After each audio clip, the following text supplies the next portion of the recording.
Okay, so looks like we are live, and we are going to wait just a few minutes for people to join us. So we are so excited to be here. We do this every Wednesday. I am Deb with Top Weddings, and we do this live every Wednesday. The reason why we do this live is to help engaged couples that are planning a wedding. And today I do have Patty with Simply Delicious. She's going to be joining us, and we'll introduce her here in just a few minutes. But we'll wait for some more people to log on. And if you are joining us, if you're watching live, make sure that you like and comment so that we know that you're here. And would be even better to share it because obviously we want to try to reach as many engaged couples as possible. Especially, we have such a good group of topics today with Patty. So just to tell you a little bit about Top Weddings, if you haven't heard of us before, again, I'm Deb with Top Weddings, and we are a local wedding website, local to 417 area. So we help anyone that's engaged in the 417 area. If you haven't checked out the website, make sure you go do that. It's www.topweddingsmo.com. And there you'll find we are giving away a $100 gift card right now. So you can go and enroll, put in for that $100 gift card. We also have over 50 wedding professionals on the website, so that you can actually go to any category that you're looking for and then go look at the different wedding professionals inside that category. And then you can go look at their page, and on their page we have amazing photos of their work and also an interview that we've did with every single wedding professional. If they're on the website, we've did a personal interview with them. And then also right on that page is a contact form, because we try to make it easy for you to find wedding professionals. So make sure you go check out the website. And we also do featured weddings every week. We just started this about, I think, 5 or 6 weeks ago, and we have had some amazing, beautiful featured weddings. Last week, we did a featured wedding that's actually on our social media, but also on a blog on the website. And we had Bryce and Ann. We featured their wedding, and it was absolutely stunning. So make sure you go check that out. You can go look at those weddings for inspiration for yours, or just look at some beautiful images. And Complete Photography did that. So Cassie shot that wedding for Bryce and Ann. And then the week before, we did a featured engagement session that was Josh and Katie, and Christine Bonnevier shot that engagement session, and it's so cute. So we actually have a featured page. So if you have a few minutes, go look at that featured page. So looks like we have about 7.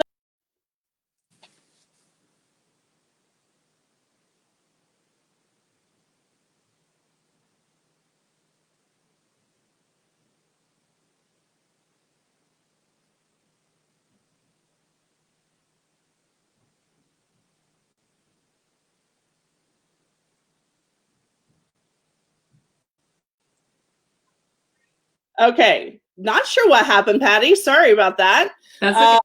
If you heard me yell, all of a sudden the screen just went blank. So I am going to get this set back up. Hang on just one second. Sorry, guys, technical.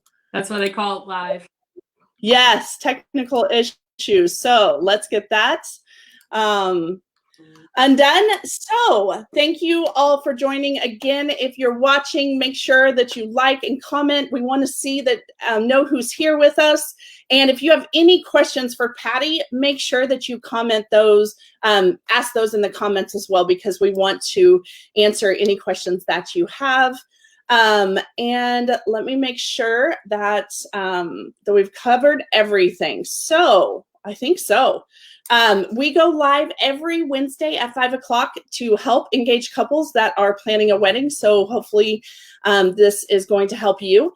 And And again, if you have any questions, make sure that you comment. So, Patty, are you ready? I am ready. So today we have Patty with Simply Delicious Catering. We just, if you do not know Patty, when you meet her, you just love her, and so thankful for her being here. She has been in the wedding industry for quite a while, and I'm going to let her tell you about herself. So Patty, tell us about you. All right. So I am Patty Wingo. I own and operate Simply Delicious Catering. Started out as a personal chef. I would paralegal during the day, and then my personal chef business got really busy. Needed to do bigger groups than just obviously, a family, a private home. And so I operated out of the Diamond Room, where I am now still to this day. Been doing it since officially catering since 2001, but I was personal chefing for several years before that, and absolutely love it. I'm really into service and enjoy food and still all the creativity.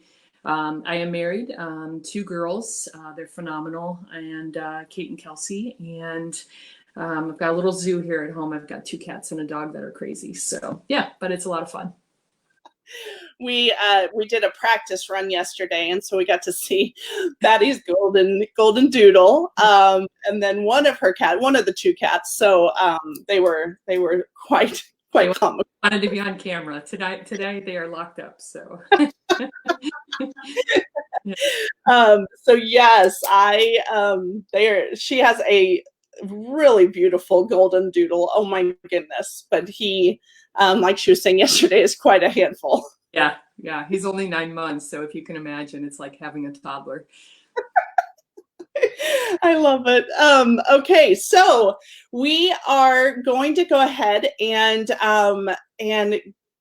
start with the first topic. So our first topic that Patty is going to cover is the benefits of hiring a caterer. Let me get our slides pulled. Oh goodness, sorry, Patty. Let me get our slides pulled up here.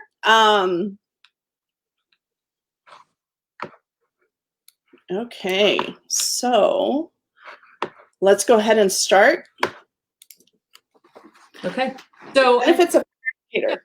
The benefits, I think, of hiring a caterer. So a lot of times families will come to me specifically, typically the bride's family, most often, and they'll come in very stressed, very worried, how does this work? What's it going to cost me? All these things. And so what I try to make them understand or give them the confidence in that what it does by hiring somebody like, myself and Simply Delicious Catering is your family can enjoy the event. I think the hardest thing is when, mom and dad need to be taking photos with the bride and groom. Mom and dad need to, they have to be just as social as the bride and groom, as this is their friends and family as well. So when I hear that they're going to try and do it on their own, like we've had a meeting, they maybe had a tasting, or they just figured out what it might cost, and then I get an email back that says, oh, we've decided we're going to do it on our own. It worries me for them because, my heart is service. Everything that we do through our catering company is all about just allowing your guest and your family to enjoy the event. If they're worried about whether or not the tea has been refilled or the dirty dishes have been picked up, or they're off taking photos for cocktail hour and don't know if the food was ever put out for cocktail hour, what they brought, it can be stressful. And so it's really important to me that when hiring a caterer, so that mom, dad, aunt, grandma, we cut the cake, the whole 9 yards. We don't want them to have to worry about it. And so I feel like your family can look back at that most important day of your life and have enjoyed it and not said it went so fast because I was worried about X, Y, and Z. So I think catering, obviously it's what I do for a living, but I think it's one of the most important parts of your day. Yeah. Other reasons, obviously right now too, with COVID, and even just in general, Hygiene and food safety standards are huge. Guests are going to be worried about traveling. Guests are going to be worried about coming in and how is this food prepared? How is this food, I cook out of a licensed kitchen. I have, I'm in Greene County, so the health department comes and sees me quarterly. I have access to them, ask any questions. I was calling them as all of this was going on to say what's going to happen in our county so that I can give my clients the best advice on how to serve and what to serve and those kind of things. So washing hands, wearing masks. We're going to go into a little bit more about COVID-19 itself, but just in general, I think guests will feel like it was prepared properly. They see a professional, we're in uniform, our hair is up, it's under a hat, all of those things really play a factor versus somebody maybe getting a hair in their food, or, they see, especially one time I had a family member and they wore a cowboy hat, which was great, but then her hair was down to her shoulders. She had just trimmed open a bag of frozen fruit, stuck it in a foil pan, and then walked away for it from several hours. It wasn't covered. Everybody was walking by that food station. It was just a part that they were adding to our catering. And, I personally wouldn't eat from something like that. So I think hygiene and food safety standards are a big part of it, especially right now with everybody's unsettling. They're just not sure who, what, where, how, why. I'm not going to eat that. And so by showing our professionalism, knowing what we know what to do, having a hand washing station, all those things, I think will play a big factor as we move forward in 2020. Absolutely. Yeah. So the other thing is, I feel like sometimes when family does it, some of the reasons I totally understand our budget, totally get that. But there are ways to still do it right. But I feel like guests feel pampered. We're refilling their drinks. We are clearing their plates. We're serving from the left, clearing from the right. We know the techniques. We've got gloves on. Sometimes I feel like, and not that this is a wrong thing, but it can almost feel like a potluck. If you don't have the chafers that are keeping the food hot, or ice baths or things like that keep the temps. So I want your family to just enjoy the day. I mean, you have been preparing for maybe a year, maybe 18 months for 8 hours. And these are some of the most important 8 hours of your life. So why be worried about whether or not something's been refilled, or again, that dirty plate in front of a guest? That's a big one for me. I want your guests to feel pampered. We are telling them what's on the menu. We're serving the buffet. We're being able to describe what's in the ingredients. So, for example, if the family has made the food and they have to go and now be social, or somebody's pulled them aside to go do a photo or something like that, people may not even know what they're eating. And so I really feel like that extra level of service can come from a caterer that the family just doesn't have time to do. It's not that they don't want to, they just don't have time. Yeah. It also takes a lot of stress off the family. And in that, creating a menu is time consuming, and preparing the food is time consuming. And then storing the food is, something that, do you have enough food storage? Do you have proper food storage? Most of the venues in our area, in about a 60-mile radius, most have kitchens, but they're like a staging area, right? You might have a fridge and a freezer, but that's really about it. Or maybe a household oven. But, are you starting to worry about, okay, man, it's 20 degrees hotter than I thought it was going to be?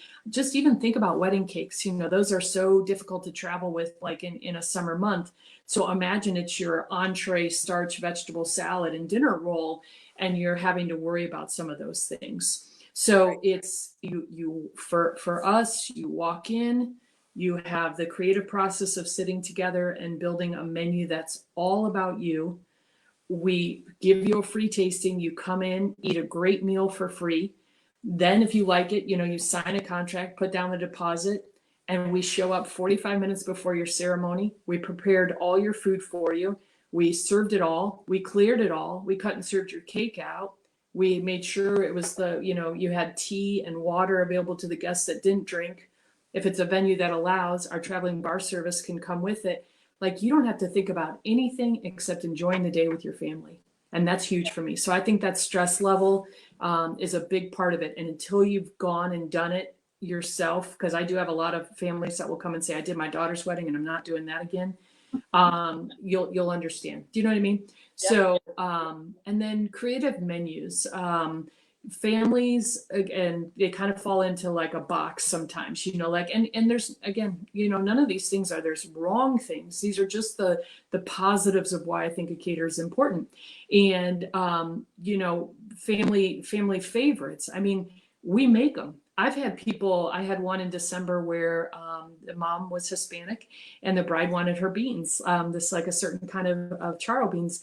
And, I made them on my own first, and then they came for the tasting, and mom said, oh, I use way more bacon, etc. And she brought me a recipe and I made them, and they said they were better than hers, but the bride still got what she wanted, used a family recipe, and mom didn't have to be cooking the night before, right? Or 2 nights before, or a month before, and then freezing everything. And then as far as creative, I mean, I'm so fortunate, but an amazing food staff that all are big foodies, love food, always trying to change it up. So I feel like we've got a few more options, access to a whole lot more. Again, especially now with COVID-19, you're walking into the stores and the products you may want aren't there. And I'm going to have access to wholesalers and local purveyors and things like that help me create the menu you're looking for. So those are the reasons I believe, the benefits of hiring a caterer far outweigh the desire to save a couple dollars per person. I totally understand budgets and I don't take that lightly. But I think a caterer can really make your day special and allow you to enjoy the day with your family. Absolutely. And I know we're going to get into creative menu ideas because we have lots of photos that we'll talk about here in just a second. But I do, one of the things that we continue to stress, I feel like in these lives is the reception. If you're a couple that's planning a wedding, once you get to that reception, you want to just enjoy it. And food is a big part of that. I mean, there's a lot of things that play into the reception, but food is a big part of it. And, just like with Patty, I feel like every wedding professional feels the same way, that as much as family wants to help, they don't necessarily want to not be around and see all of the people because they're, having to do all the little details and, just like you said, put the food out and everything else. It really allows everyone to just enjoy the reception. Just like you said, you've worked so hard to get to this point, and this is the time that you just get to relax and have fun and enjoy it. And and it is it's just, catering has everything to do with it. That's the way you win right to a person's heart, is through their stomach. So, and I can tell you that Patty's food is something that when you hear, oh my gosh, Simply Delicious is catering, you're like, oh yes. So, and we've even ordered, now that we can order right now, obviously, I don't know that this is going to continue, but you can actually order it through the week. And I can tell you, it's like so exciting. As we were going through this presentation earlier, I'm like, oh my gosh, what are we going to order this week? I think next week. So anyway, I could talk about Patty's food forever. So, and the other thing that I will tell you, I give Patty a hard time about this, so I feel like I have to do it while we're live too. If you have not watched this woman cut a cake, you are missing out on something that is absolutely art. The way she cuts a cake is phenomenal, and her staff does it as well. But we have lots of times went to go just shoot you doing the cake because it's so much fun to watch, and she can flat cut a cake in no time at all. I have, because of what you said, I always tell my brides, I'm a cake cutting ninja, shoo, shoo, shoo, shoo. So It's fun, you know. I actually enjoy it. I don't know. There's something very therapeutic about it for me, where a lot of people are like, "Oh, I'm not cutting the cake. I don't want that responsibility," you know. And I've really always enjoyed it. I don't know why, but I like to get it done. It's kind of like the end of our process. Typically, as the cake is cut, you know, after dinner service or after the meal. And I don't know. There's just something really. It's just like a little finishing touch for me, and I really enjoy the level of service. So. Well, it's fun to watch, and your guests get their cake so quickly because Yeah. it's cut so quickly. If you've ever, they're always waiting in line for the cake. So yes, and if you've not ever cut a wedding cake, I can tell you it's not an easy task, and nobody gets excited about cutting the cake. So I love that is, you know, part of the service. I think that all has to do with just allowing yourself, you know, at your wedding, at your reception, just enjoying that, being able to enjoy that whole evening. And, you know, just like you said, including cleanup, nobody gets excited because they have to go clear the tables. There's a lot that has to be cleaned up at the end of the night. But the more that you can give that to wedding professionals, the more that, again, everybody can enjoy themselves and not stress. Yeah, this is the part you want to enjoy. Okay, so anything, I know this topic is not done because we've got lots of creative menus. I just wanted to stop before we went off of the screen before I forgot. So anything else that you want to add to before we get into the creative menu ideas? No, not yet. Okay. All right. So I had to put this first because Patty, no, this is like my biggest comfort food that I think I've ever had. And one thing that you'll hear, and anytime you're working with a professional chef, you'll hear the way they describe food. So Patty, can you tell us what this is? So we had, for a short time, we had a restaurant, it was actually a couple years, trying to offer lunch service to our local community for people, again, who, you know, maybe use this for catering, but it's not like they're going to cater 5 weddings in a row or have a need maybe necessarily for catering again very quickly. So we opened up a restaurant called the Fork and Spoon, and this was the balsamic beef, and it is phenomenal. It's beef shoulder. It is slow roasted with a balsamic gravy, caramelized onions, fresh parsley, and this is on a bed of aged white cheddar mashed. And it's probably one, like if we put a poll up on Facebook, for example, or something like that, it would be the one that I think people would request that we bring back. It's comfort food. It's fork tender. It's absolutely one of my favorite beef dishes because, you know, it's not as expensive as beef tenderloin, and it's a little bit nicer than brisket. So for the person that's kind of trying to, you know, feed 300, which is a lot of people to feed, this is a great choice in the fall or winter months. Yeah, and you notice, and for all of you, I know there's quite a few that are watching live. You'll be hungry by the time we get done. So we'll just put that disclaimer out, especially as I'm going to reach into the camera and see if I can pluck that. That does look good for dinner. Yeah. Yeah. When Patty starts describing food, you're like, okay, yes. All right. So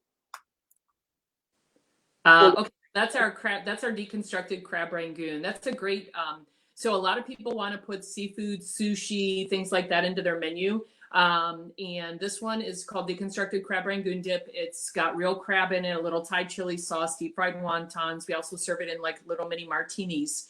This is called a passed app or a butlered app. We call this so that guests can, you know, pull an individual appetizer. This is a great photo too, Deb, in that with COVID moving forward, this is how past apps are going to have to be. They're going to have to be in their own self-contained container. We'll have a server that'll be gloved. The guest will actually not reach onto our trays. We'll be passing them out by glove or tongue, depending on the item. But this is a great photo to show, even though we've already been doing it, this will be the way we're going to need to be doing it moving forward. Yes, absolutely. And I think that's a great point. And again, one of the topics that we have that's coming up is about COVID. So we will get into more detail about that. But thank you for doing that as we go, for sure. Yeah. Oh, goodness. Roasted vegetables. You know, I get so tired of like the same like vegetable medley or corn or green beans or asparagus. This one is awesome. This is just our grilled vegetable platter. It's typically served room temperature. It has a balsamic reduction and fresh feta on top. We can mix and match the vegetables based on season. Here you're seeing like zucchini, squash, red bells, red onion, and green bells. And we would, you know, change it out based on the time of year. But it's just a stunning presentation, crowd pleaser, and nice big chunks so people can kind of pick out what they want. But typically this platter will go really fast. This is a great choice to something a little bit different. And honestly, year round, it doesn't have to be like a summer dish, but it does go really well then. Perfect. One of my absolute favorite things to do, and I don't know if we're going to still be able to do it, but this is what I call a charcuterie board. Fancy name for fruit, cheese, veg, cured meats. Here, this particular one does not have any vegetables on it, but it's got like homemade jams, about mid-screen, maybe right around the grapes and the strawberries. You'll see our champagne grape that's been a grape marinated in champagne, rolled in goat cheese and candied pecans. All the cheeses are hand-cut, artisan-style cheeses. I love this. You know, we're going to talk about food trends. Hands down, this is where it was heading prior to the COVID, but I just don't know what the parameters of the individual cities and counties are going to allow us to do, because people, like you see in this picture, somebody's actually using the tongs. But honestly, a lot of times people are just walking by and they're picking straight off of that. So that's going to be the issue. But these are stunning and just great during a cocktail hour, or if your meal is kind of meat heavy, this is a great add-on. Very affordable, in my opinion, for as much work. And then it's just done every time. It looks different. It's very artistic, but it's one of my favorite things to do. I could eat my meal just like this. I could eat this board for dinner. So. It looks so good. Good. Oh. Makes me happy. Okay, so this is our homemade candy pecans. So we try to make all of our salad dressings. We candy our pecans. This has blueberries, goat cheese, a lemon vinaigrette. This is one of our newest salads. It is so good. It's just the level of flavor, like the depth of flavor in this lemon dressing. And then you add the sweet and tart with the blueberries and the like, almost like the smokiness of the goat cheese. This is a really nice salad. And most of our salads, other than Caesar, include like a mixture of field greens and chopped romaine. So you get crunch and texture both. And I'm a big fan of that, not just a really soft lettuce or just like iceberg. I'm not an iceberg fan, but just romaine, for example, it gives a little color to your salad.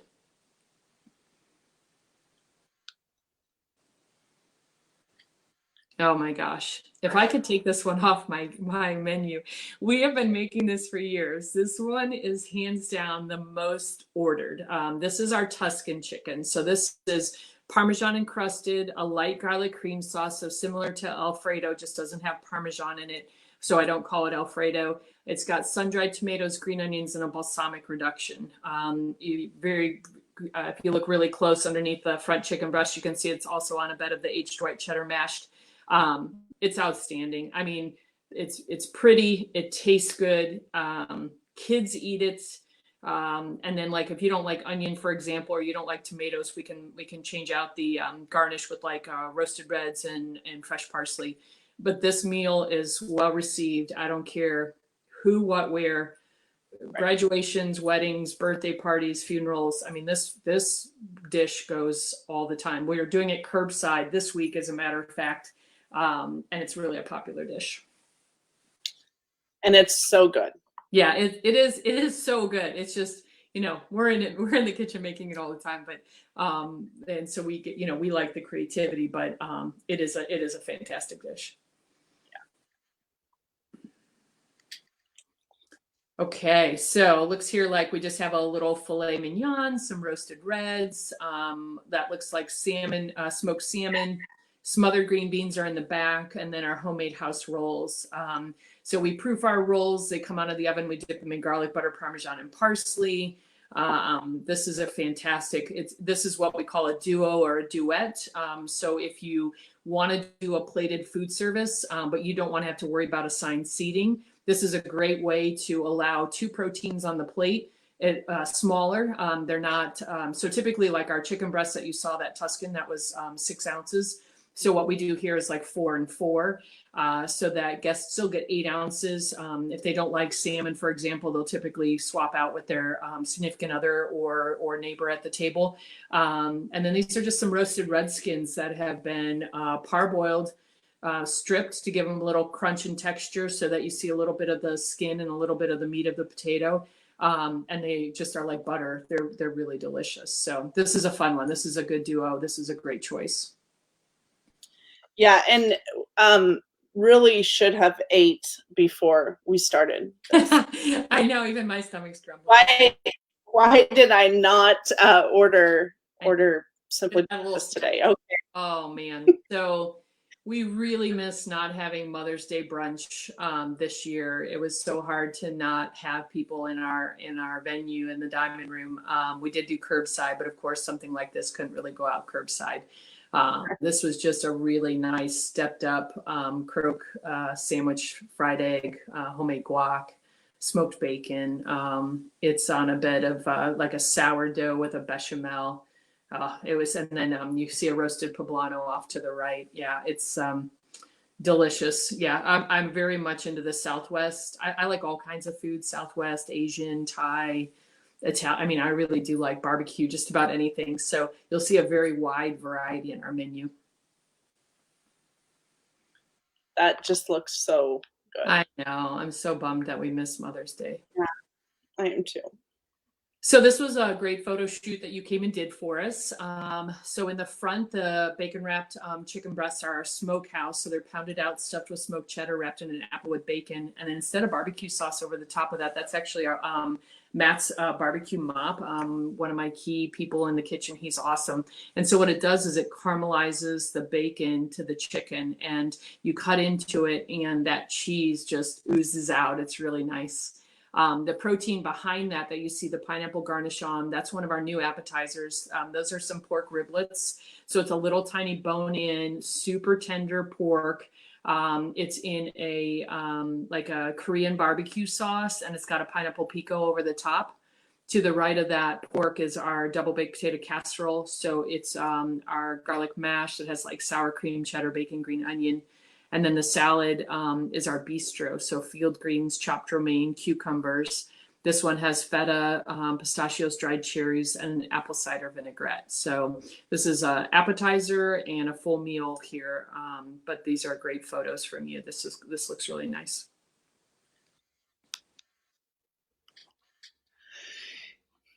And then this is salad on a stick, Caprese salad skewer, fresh mozz, fresh basil, fresh tomatoes, and you can tell like just seasonally we had a really great pop of color.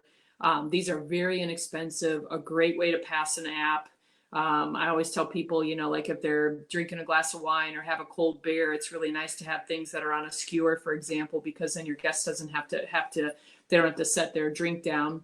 Right. And these are really light, very refreshing, and always very well received, no matter, gluten-free. These are gluten-free. They're not dairy-free, but or vegan, but they are vegetarian and gluten-free. So this is a great choice as a past step.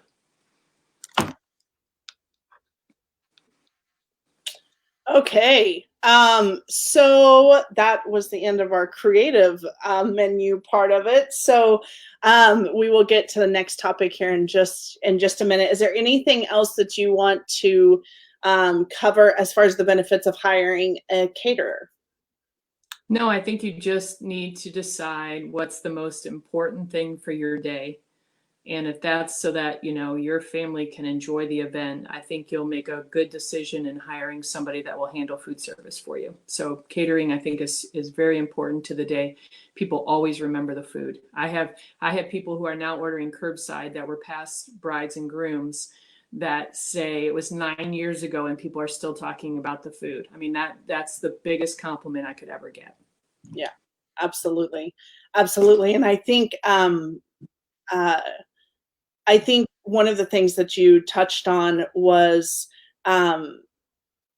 just being able to um, the wide variety of what all you're doing. It's not just you're bringing food and dropping it. You're serving it. You're cleaning up afterwards. You're cutting the cake. You're doing so much more. So and I know you touched on this for just a second, but with every couple that's planning a wedding, they can come in and meet with you and go over a menu, and and I think all of that really helps to be able to decide what you are wanting. There's a lot of options.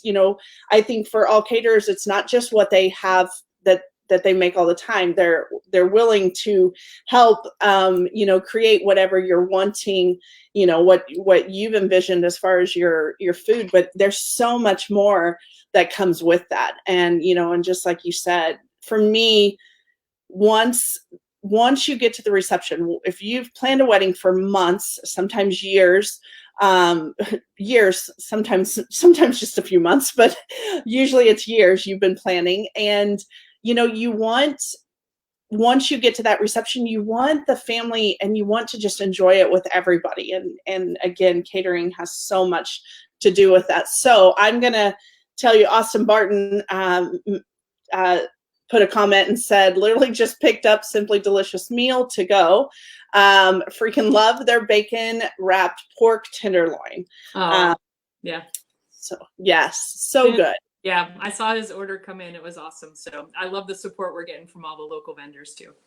Yes. Yeah. Well, we're all excited because, when you've been in the wedding industry for a long time, you get excited depending on who the caterer is, because most professionals that are staying during the reception, usually they get to eat. And so you get all excited because, this weekend you're going to get, whatever food from whatever caterer, and you get so excited. And then with everything that's been going on, it's like, oh, we don't get wedding meals. So yeah, it's been a huge blessing to be able to order Patty's food, and you can do that on a weekly basis. They put out a weekly menu. I'll just go ahead and put that out there. Thank you. You're welcome. So, okay. We are going to go ahead and start with the second topic.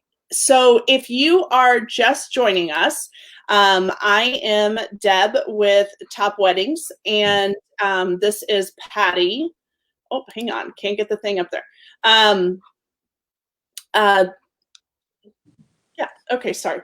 I am Deb with Top Weddings. I'm going to start that over because I obviously can't concentrate on what I'm doing and talk at the same time. So I'm Deb with Top Weddings. This is Patty with Simply Delicious.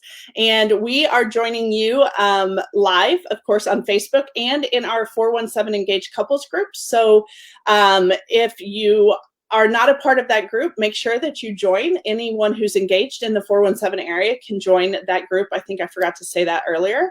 And so we already covered one topic. So now we are going to cover topic number 2. So topic number 2 with Patty with Simply Delicious is what you need to know about wedding catering.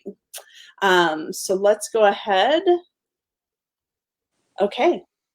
All right. So, you had asked me to kind of list a couple things of what I felt about, needing to know about wedding catering, what was most important. One of the first questions I ask my bride and groom is, timeline. What time is ceremony? Will they see each other before for first glance or not? Because if they don't, that adds an hour afterwards for cocktail hour. Mm-hmm. And then depending on what time they would be announced in, plays a factor on what I would recommend for food.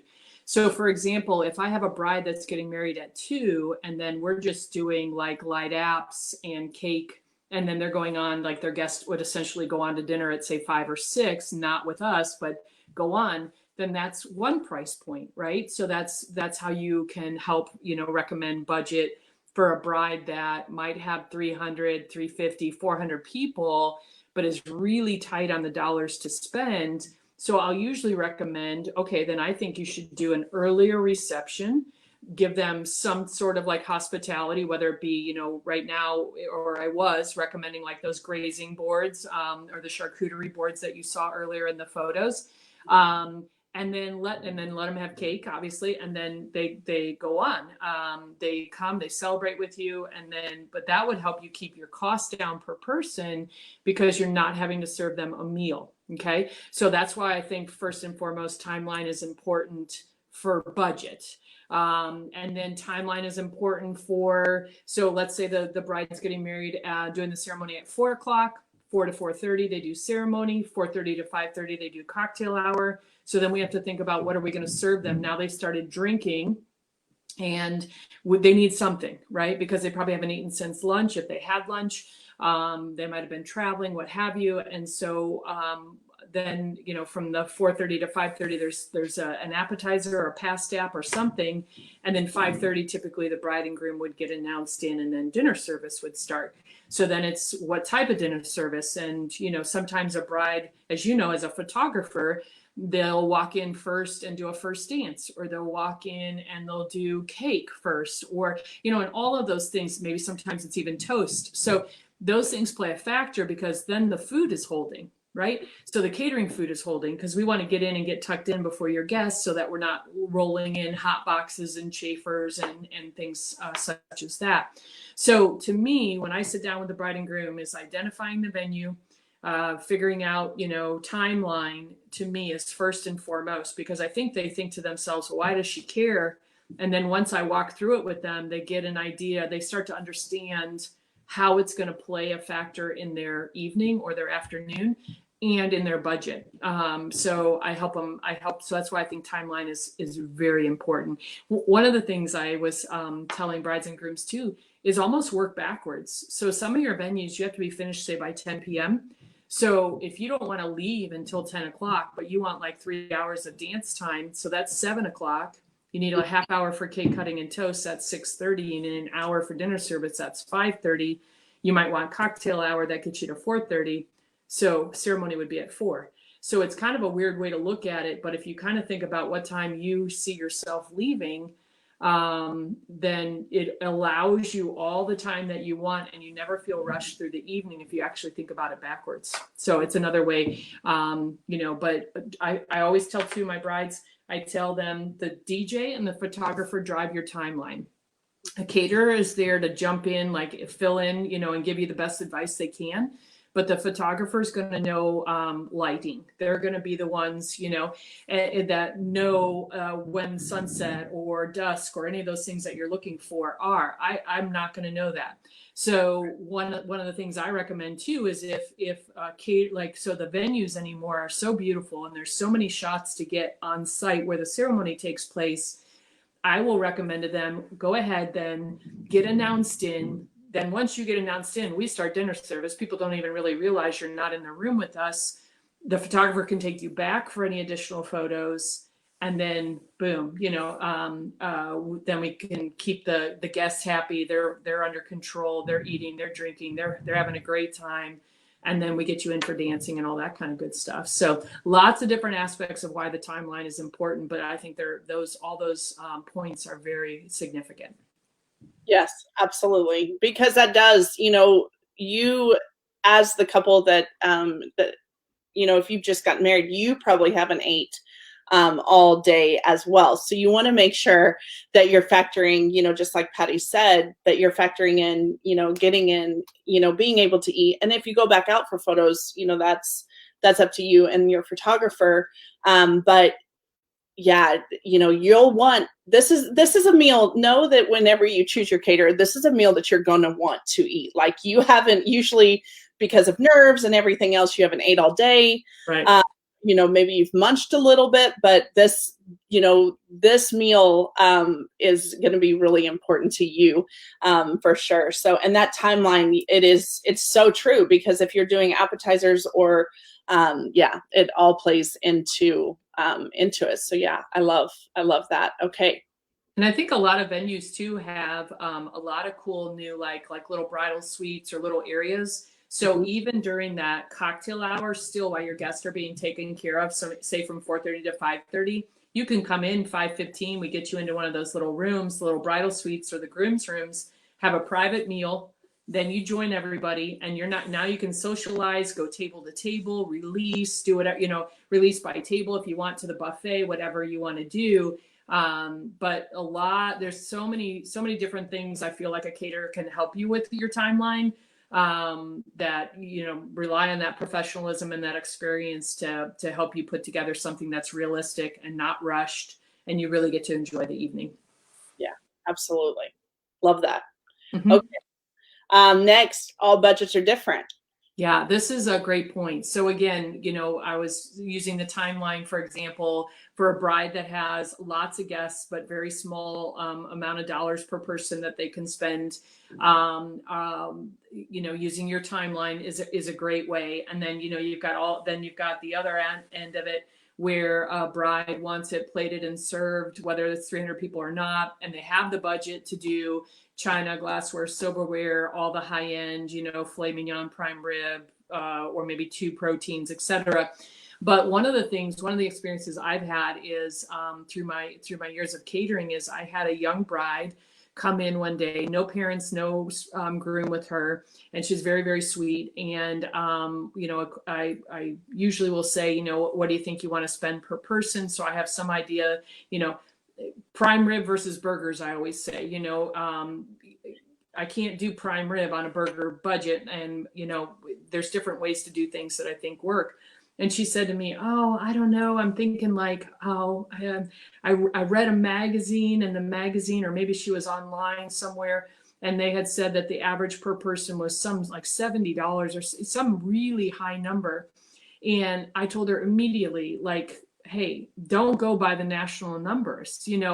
No one in this area. I mean, there are ways to get to $75 per person. Absolutely. But what she was asking me for was like chicken and brisket, and what she didn't understand is those numbers were taken from like East Coast and West Coast and then given an average, and we're Midwest, and there really shouldn't be something that expensive for what she was asking. So I had advised her to not throw those numbers out, to realize maybe what you're looking for is more like $25 per person here with all the services and everything included versus the $75. And I think she was grateful. I told her, don't go and tell everybody that number because, I don't want you to be taken advantage of. She was, like I said, very young, very sweet, didn't have any support with her of anybody kind of giving her any experience or information. And I felt like somebody could easily take advantage of her. And so always, do your shopping, shop around. I highly recommend that. You'll find who's the right person for you. So as far as local, you're going to see a lot of pricing, but I think we're all kind of within some, parameters of each other, some guidance. I don't think anybody's way higher or way lower, for example, than somebody else. But really, you can use your timeline to create that budget and help. China versus disposable plays a factor on budget. How you want it served, it also plays a factor because you have to have a plating team, for example, in the back, plus all the serving staff on the floor. So that would increase your costs if you decide to go plated. But really, my biggest thing is due diligence, shop around, taste the food. Don't skimp here. It's something I really recommend. But you also don't have to spend a ton of money either. There are a lot of creative ways. If you've got somebody who's been doing this and is professional and creative, they can help you come up with some really neat ways to serve your food that will help stretch your dollars, and make you really, not go over budget, because that's a big one. Yeah. And, wedding, I think that wedding experience has a lot to do with that, because you've been in the business for a long time, and there's a lot of caterers around here that have been in the business for a long time, and you realize sometimes or always what works and what doesn't work. And that has a lot to do with, where you're not wasting, you're really using that budget for, your crowd. And also, just like you said earlier, giving what, what you're envisioning for your food. And then, giving that to the professional to see what that looks like and how that can fit into your budget, or a variety of it, at least. So yeah, I love that. And again, to kind of tie in timeline and budget, if you're my professional opinion is if you are 30 minutes or less from the time the ceremony ends to the time you're going to get announced in, I don't think you need a food item there. Okay. I don't care if they're drinking or not drinking or what you're offering them, but 30 minutes or less, your guests are still pumped from the ceremony. They're finding the bathroom. They're finding where they're seated. They're socializing too. And then you're about to get announced in. So a lot of times I'll have somebody who be like, well, but I want food in this window. It's such a short window of time. You cannot get people through a drink line, non-alcoholic or alcoholic. You can't get them through an app that quickly. So I always tell people, I want to sell you on everything I can. It's my job, but I think you're going to waste money here. Right. Put that money somewhere else. Let's do drunk food. Let's do something late night for a smaller number of people, and use those dollars in a different way. If you're absolutely adamant that you want to do something for your guest, let's put it there. And I think some people still do it. Some people, they listen and they understand what I'm saying, but they still want every level of service and pampered for their guests. But a lot of times my true belief is that 30 minutes or less, you don't need any food. Right. Let them eat the main meal, and it's, portions are huge, that kind of thing. And I'll touch on that timeline. So if you're after your ceremony, if you're only taking 30 minutes to get into the reception, that is usually, I'm not saying always, but 98% of the time it is because you did a first look and you did majority of your photos before the wedding.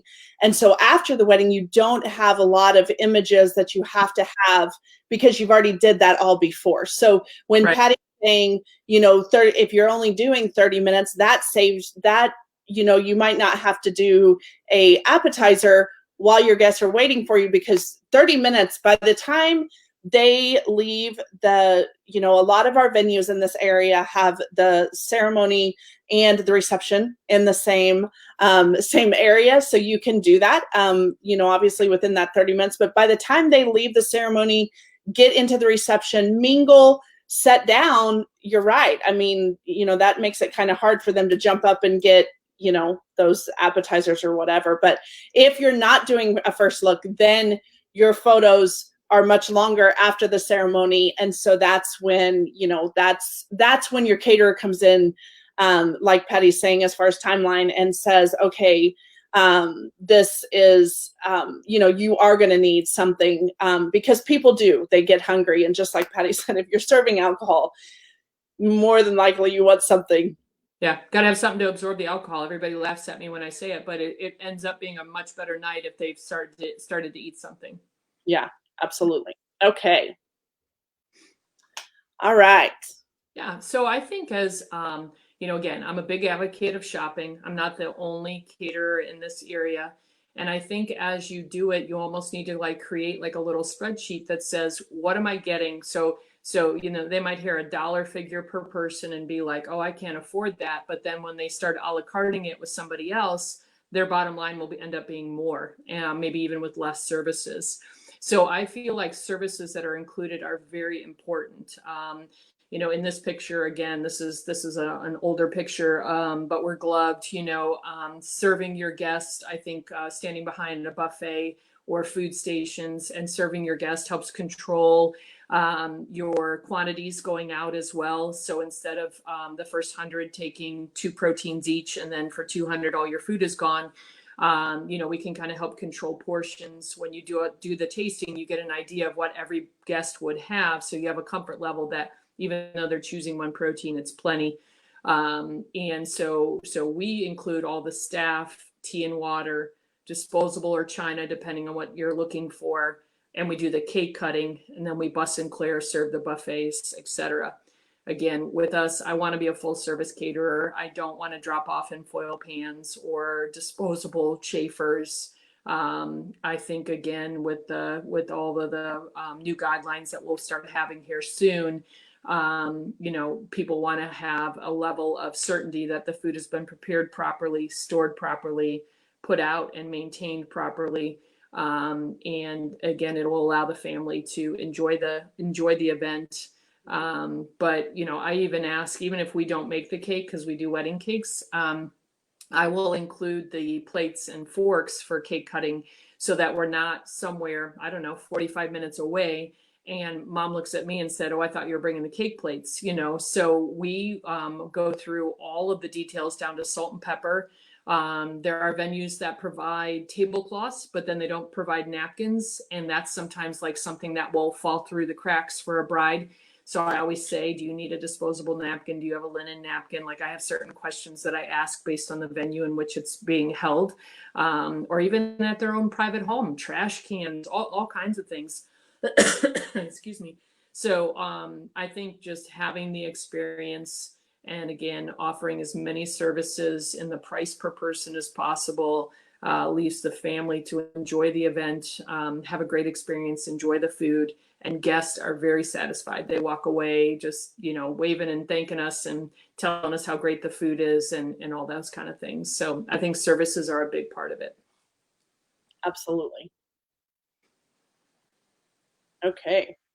Yeah. So dietary needs, now anymore, when I started and again, 20 plus years ago, diabetes was it. That's really about all you heard about with food is my mom, my aunt, my grandma are diabetic, and you would deal with that, right? Natural sugars and fruit, you couldn't supplement, you'd have to have certain things.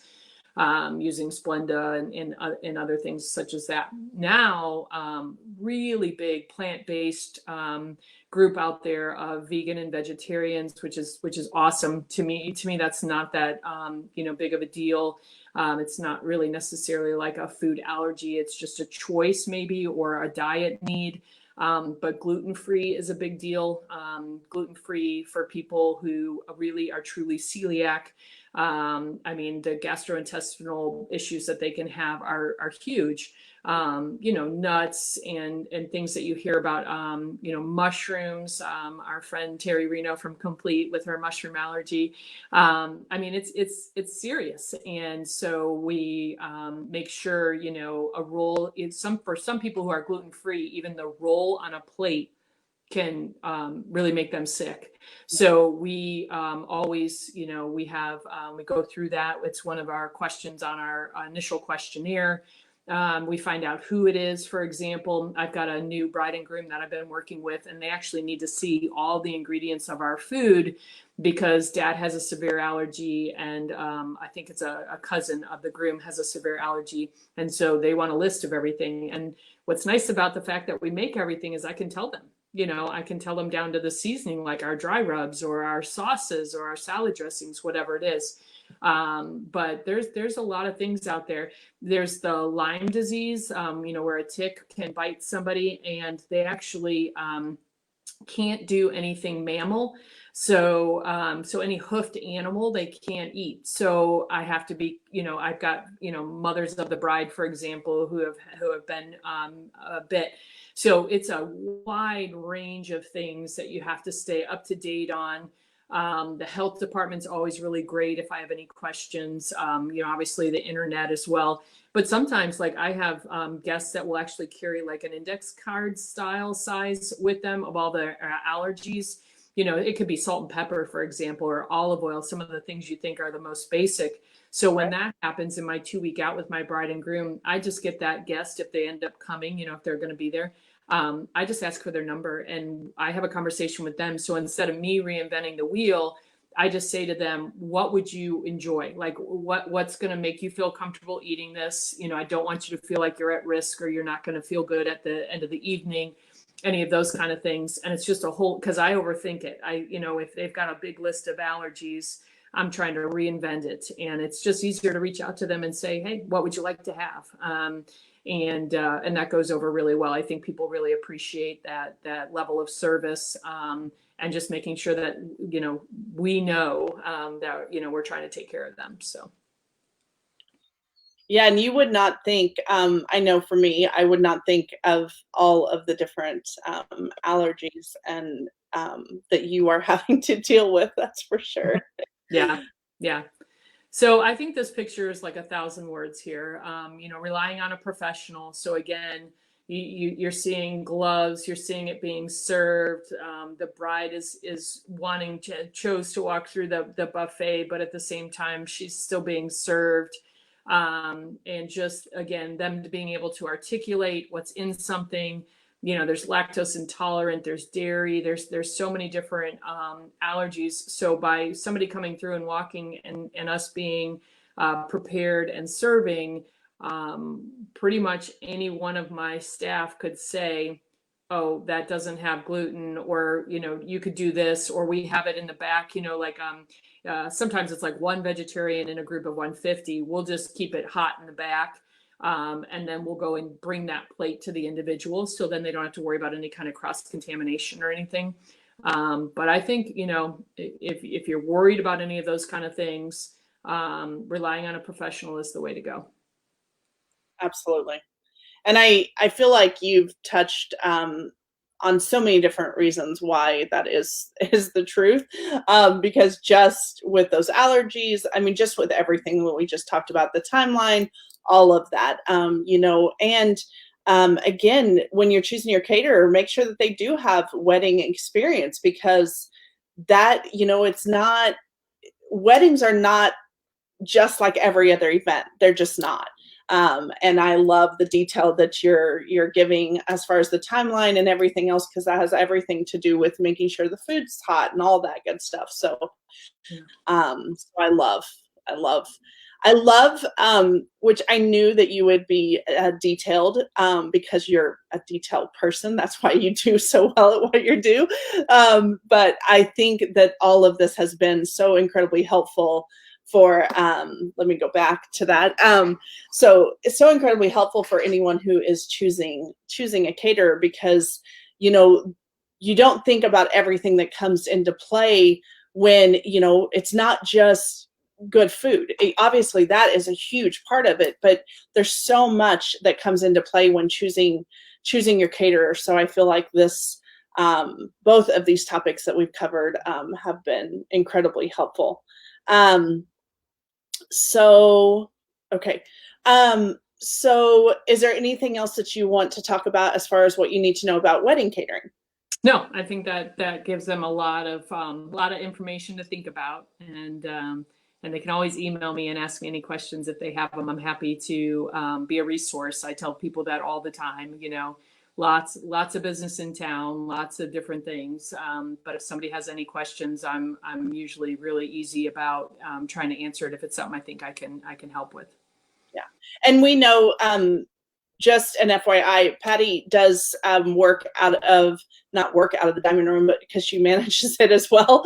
But she, she goes anywhere as far as Simply Delicious, and she has the bar service and cakes as well. But that,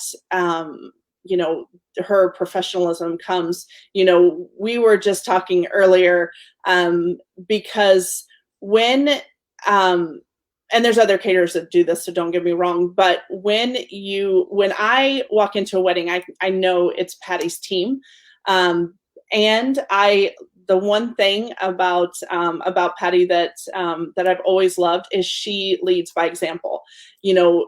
Just like I said, I can't tell you how many times I've been able to capture her cutting a cake, because she's the one who's overcutting the cake. She could have her staff do it, she could have anyone else, but honestly, this woman just leads by example, and you see that in all of her team as well. So, well, thank you for that, but they're amazing. They're easy to lead because they've been with me a long time. Blythe was a bride of mine. Adam, our bar manager, was a groom of mine. Matt in the kitchen was a groom of mine. I mean, I'm so incredibly blessed by the quality of people that work for me and with me. have my back, and really their bottom line is they want it to be the best event too, and they really represent our brand well, in my opinion. Yeah, absolutely. They really, really do. Okay, so let's go ahead and start with. So again, if you're just joining us, we are live with Patty with Simply Delicious, and I am Deb with Top Weddings. So we do lives every Wednesday at 5 o'clock to help couples. If you're planning a wedding, we are here to help you. So our last and final topic is food trends and how will COVID-19 affect catering? And I'm sure there are a lot of people who are wondering about this. So let's go ahead and get started. Okay. So I think one of the biggest things, I always watch like East and West Coast, because eventually, 3 years from now, it'll come to the Midwest. So I'm always kind of watching food trends and, different questionnaires, things that, people where they're taking people's input on, alcohol and things like that. Well, obviously, alcohol consumption is up, but the trend, believe it or not, prior to this was 2020, I feel like, was going to be a little bit lighter in alcohol consumption. People are getting healthier, continue to get healthier, going to more of a plant-based diet, and we're just trying to not consume as much alcohol for health reasons. And I know, I'm the first to say, let's celebrate, let's have a great time. It's part of the whole package. But since all of this started, there's a 9% rise. Then in most of the information that I've been kind of reading, and then I'm in all kinds of forums and from caterers from all over the world. And that's going to be a big thing. And it's, people are struggling. People want to have a good time. People want to think positive. People, and alcohol, obviously contributes to that. So keep that in mind for if you're having a cocktail hour. We definitely need to put some food in there. People will be drinking more, and at least for 2020 until people kind of start to flatten out a little bit again. But I do think that cocktail hours are going to be a lot more significant than they've been in the past. Then how we cater is also going to play a factor. So I've been, again, I'm located in Greene County, so that's been one of my go-tos to ask questions to. And some of the surrounding counties are a little bit looser in their guidelines. We're following restaurant guidelines right now.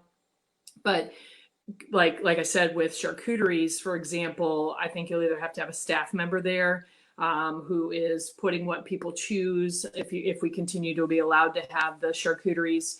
Or they might have to be already all on like small plates. Things I'm noticing, like when I go into the grocery store, for example, you'd see like a donut display and they'd be individual donuts. You used to be able to open the cabinet, get a tong, put it in a bag and take it. Now all those donuts are all individually wrapped. All of those pastries are all individually wrapped. So we have to kind of think that mentality as we go forward, where, there won't be any self-serve. So typically, like when we're serving a buffet, guests would walk through, we offer them all the choices. And then what we would normally do is put the serving pieces to the front, start going to clear tables, and guests would self-serve until it was gone. If they wanted seconds, thirds, what have you. That's not going to happen. I'm going to leave staff at a buffet. I'm going to change out all of my utensils frequently. We're going to have a hand washing station readily available to our staff. I'm really going to encourage the venues that have catering areas like staging kitchens or anything like that it be staff only, because otherwise they're going to need to be worrying about that it be sanitized on a regular, like an hourly, just like their bathrooms and their door handles and things like that. I can't keep having other people coming into my work area that I don't know, that aren't gloved, that don't have their hair up, that maybe don't have a temperature taken. All of those things are gonna play a factor. So that's going to be one of my recommendations to each of the venues. And then I think if I know the head counts are all going to drop, right?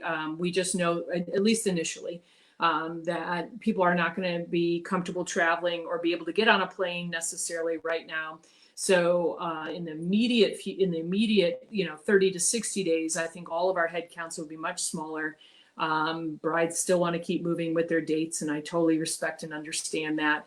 But what we might then do then is, if it was like a buffet setup, it might make sense to, instead of having 20 people walk through a buffet, it may make more sense to plate and serve. So usually with plated and served, we would go ahead of time, a couple hours before, and we put 2 forks, knife, spoon, water goblet, salt, pepper. We'd have drinks, tea and water as guests arrive on the table, and they would self-serve into their own water goblet. I don't think any of that's going to be realistic.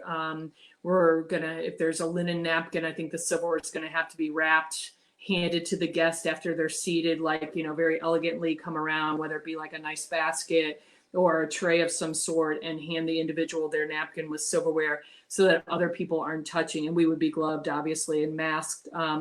But I just don't think, we don't want people to be able to touch other people's silverware. So either you're going to go the route of everything being kind of disposable, nice higher end disposable, or if you want to continue the look of, still having china, then we're going to come up with the most creative, best ways to keep everybody as safe as possible. Not only you and your guests, but my staff, the venue, the vendors, all of that really is going to be super important to me going forward.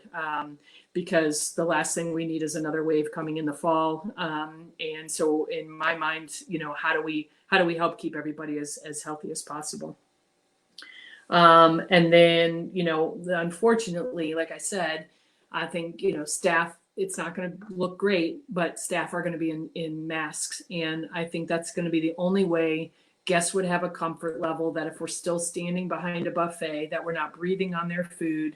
We've already, like I said, already been in gloves, already been, in hats. We've already done all of these other things prior to this, but it'll just be kind of on steroids now to just make sure everything is, as feasible for people as possible, so that they have a comfort level that, again, it was prepped properly, traveled and transported properly, served properly, so they can walk away saying, I feel good. This was awesome. And it's going to be hard. I mean, I feel for these brides that are still going to be in 2020, whether they're in the next 30 days, 60 days, or, a December wedding.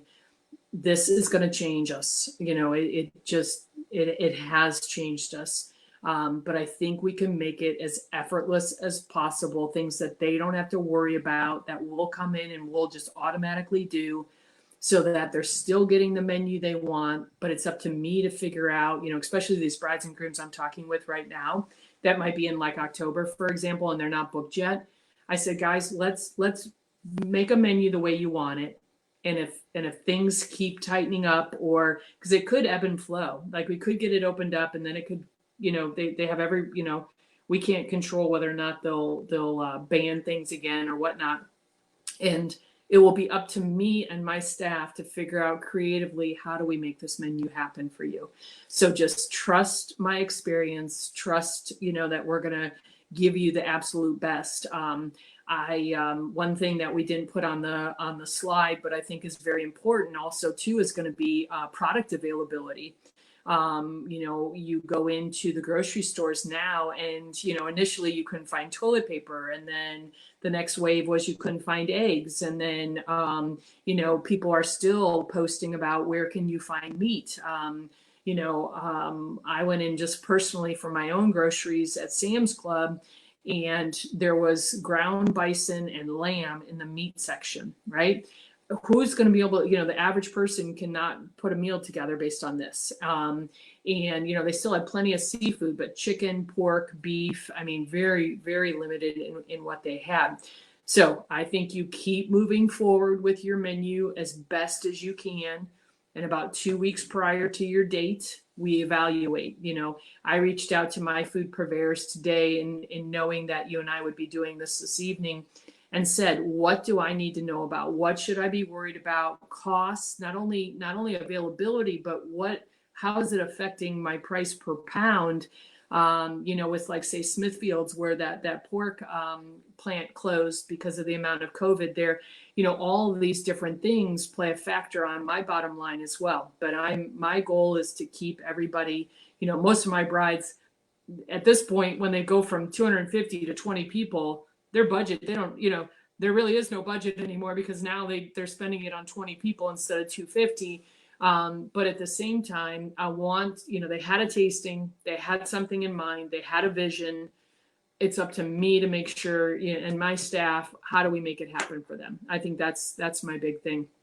And so we'll be doing everything we can to find their product, to figure out the best way to serve it, how to creatively keep their dollars in place, and it not spike up on them, for example, on a price per pound, because it's just crazy. So my purveyor's answer to me was, yes, prices are up per pound, and that's natural in my industry anyway. So I'm used to somewhat of a curve.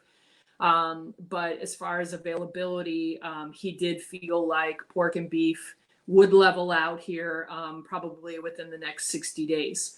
And that being said, honestly, I don't, most of my brides have currently postponed.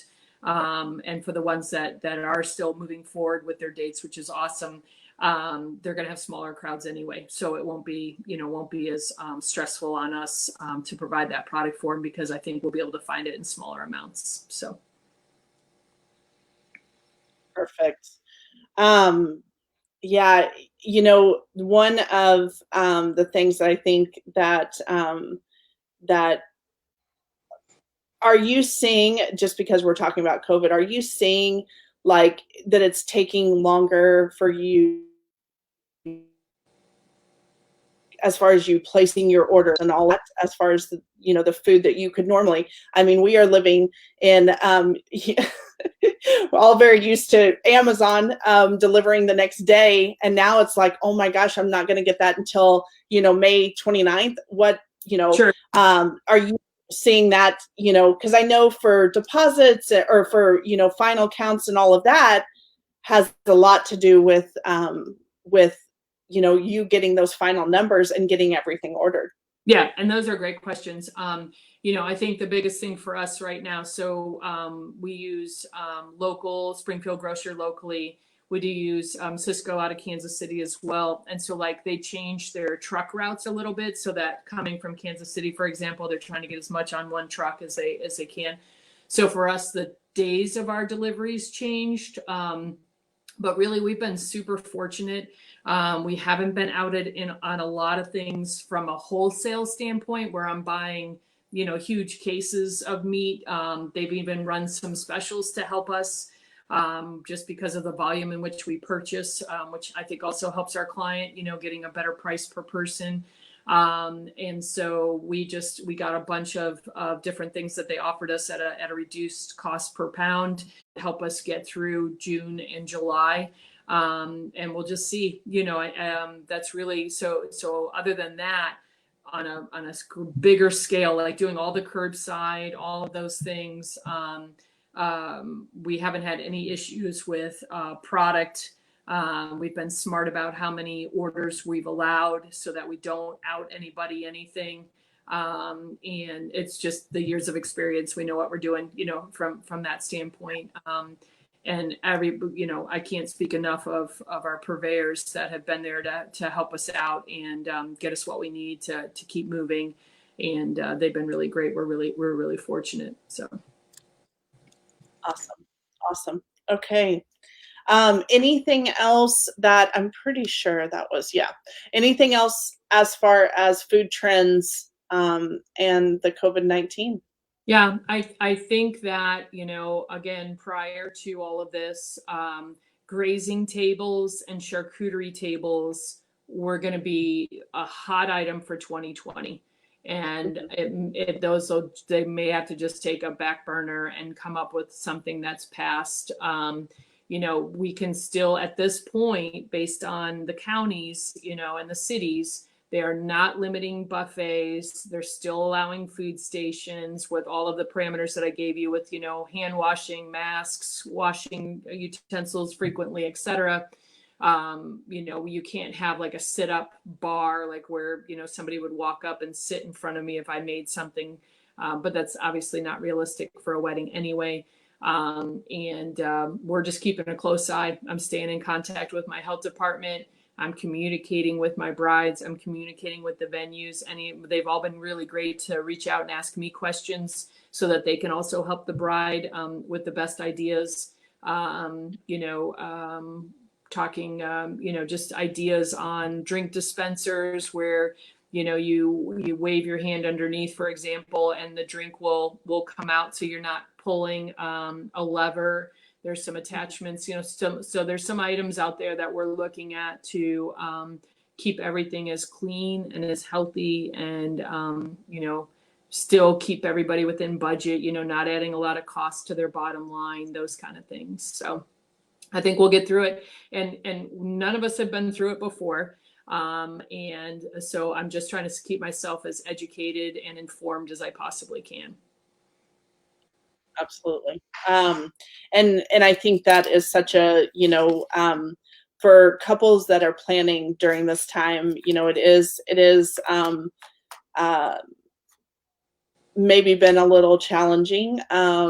But know that as wedding professionals, we are trying to adapt and trying to figure everything that we can out so that, you can, so that we help you make all of this as easy as possible. But there's just a lot that, we have not, as wedding professionals, we haven't encountered before. And so I am thankful that you wanted to touch on this, as far as, because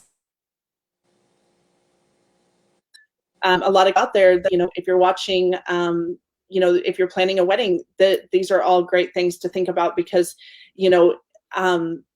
everything that's happened, it's not going to be lifted just like that. Yeah. That's for sure. Yeah. That's one thing we definitely know. And, and it's better to be, safe than sorry. But, at the end of the day, no matter what, any of this that you've went through or any decisions that you're having to make, know that the most important thing is that you guys are, you're getting married and when it comes to wedding professionals, that's when,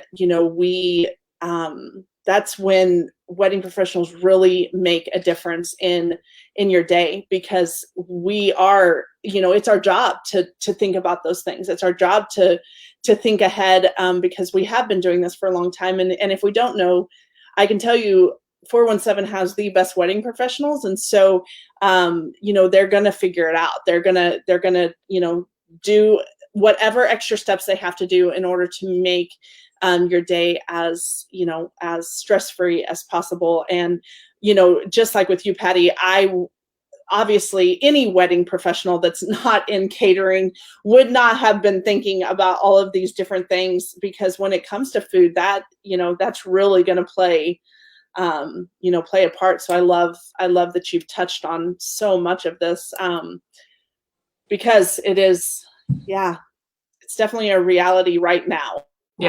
For sure. We want the best for them. The bottom line is I wanted the best for them before COVID. I wanted to be even more special after COVID because they've had the extra stress. They're maybe not having the wedding of their dreams. They're having to change dates, venues, locations, timelines, number of grandma can't make it because she's not healthy enough to travel. Whatever the reasons, I think we're almost like pumped, to do the even more to make this amazing for our clients because we hate that, we don't want to be going for it, but we hate that they're going through it. And we just want the best for them. I mean, it's really what I want it to still be the most special day of their life, no matter what has changed for them. So. And just like you said, at the beginning, you definitely have a servant's heart. Yeah. And I think so many wedding professionals have that same heart. Like we just get excited about serving, just like you were saying about the cake. Yeah. This is our livelihood because we chose it. It's not, no one wakes up one day and says, oh my gosh, I think I want to work every weekend and be a wedding professional. Yeah. It's something that, you've thought about. And then once you jump into it, if you've made it over a year, you're committed to it, and you love the adrenaline rush. You love being there. You love the smiles on faces of one of the most beautiful and amazing days that you can give and do your part for your client. And and I think that is all everybody's heart when it comes to wedding professionals. But yeah, you definitely have a servant's heart, and I love that. So We love it, and we're so grateful to be able to be doing it. So yeah, and for such a long time. And if you did not join us for the first topic, when you listen to Patty describe food, she makes you hungry just describing it. I mean, I'm like, yeah, what is this? And honestly, she makes you hungry just describing it. So make sure you go check out that first topic as well. yeah. But He's upstairs waiting for dinner.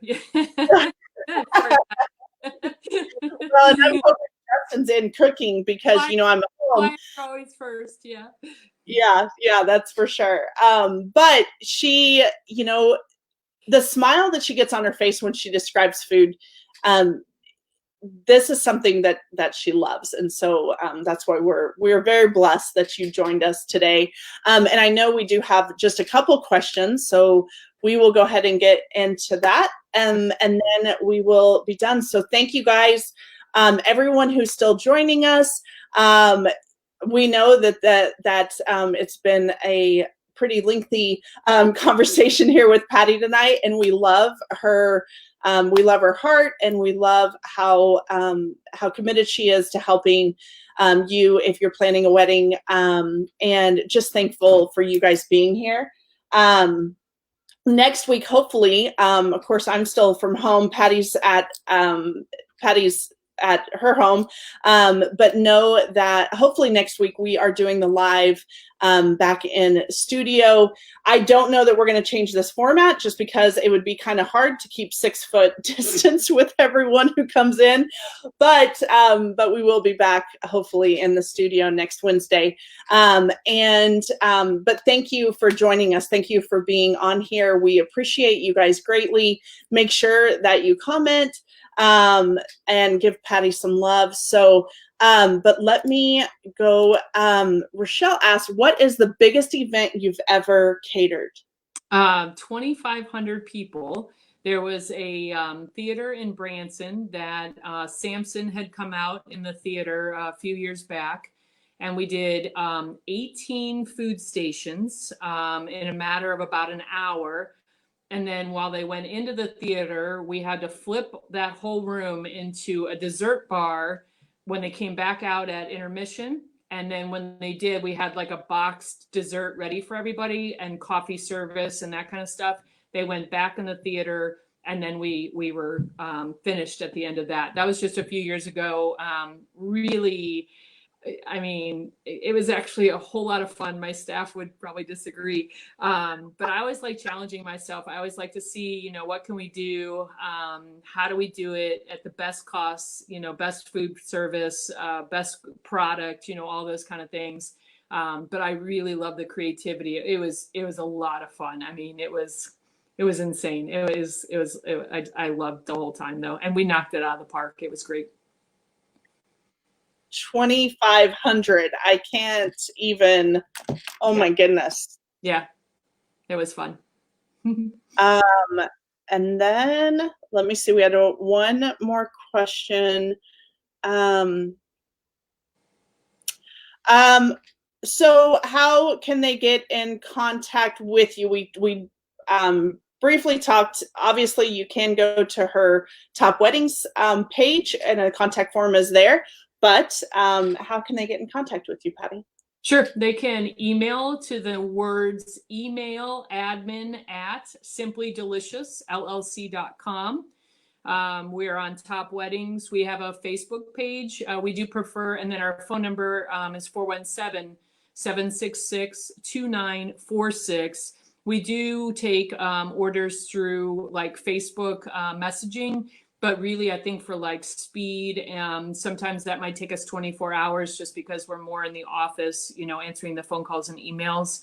But you can find us, like I said, through Top Weddings and also through all of our social media, and then our websites as well. So Simply Delicious in the Diamond Room. Photos, all kinds of menu ideas are up there, but we also love to brainstorm some ideas with you personally. So. And oh goodness, I just had a question and I can't remember what it is. Dang it. You know, whatever. I can't remember. So there was something, but that's okay. Okay, so do you have anything else that you want to touch on? Just so grateful. Grateful to you, to the community, to all the wedding vendors, my staff and my family. Wouldn't be here without all of you guys. Every single one of you are the reasons that I'm here, and I love it. So thank you. Thank you. Anyone who knows you loves you. So, so we're grateful. Yeah, I try. We're grateful that you jumped on this live with us for sure. And thank you guys again. If you're engaged and you're not a part of our 417 engaged couples group, we have over 90 some people in that group already. So feel free to jump in that. You can find it on Facebook, or you can even comment and we will get you the link, but it's just 417 engaged couples. And would love to have you in there. And but yeah, so I think I'm done. So we will take this video in case that that you've watched, jumped into a part of this. We will take this video and put it into 3 different sections so that you can go and watch all 3 topics that Patty has covered, which she has covered some great food, great topics as far as catering. And I definitely recommend, and I'm going to have to put a disclaimer on all of those videos because they need to eat before they watch it. And we're just going to have to put that disclaimer out there. And that's what I was going to say.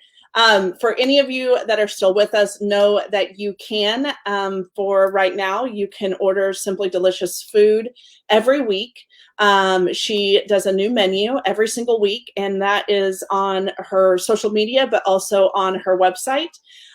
So the great thing about that, and why we continue to share it, and we have a couple caterers that are doing this, but you get to help support local, and you get to have amazing food. So we try to always share the menu every week, but know that that you can order that every week. So and most of it, almost all of it that you have listed is for a family of 4, and so you get a good size serving of food for, and especially it's so good. It's just so good. So thank you. Thanks for having me. I appreciate it. You're welcome. You're welcome. Thanks, guys. And we will see you next Wednesday. Next Wednesday, we are having Austin Barton with Ace Legendary will be our guest. So we're excited about that because we're going to learn all about videography.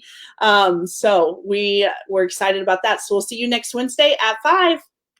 Bye. Thanks, Patty. Bye, Deb.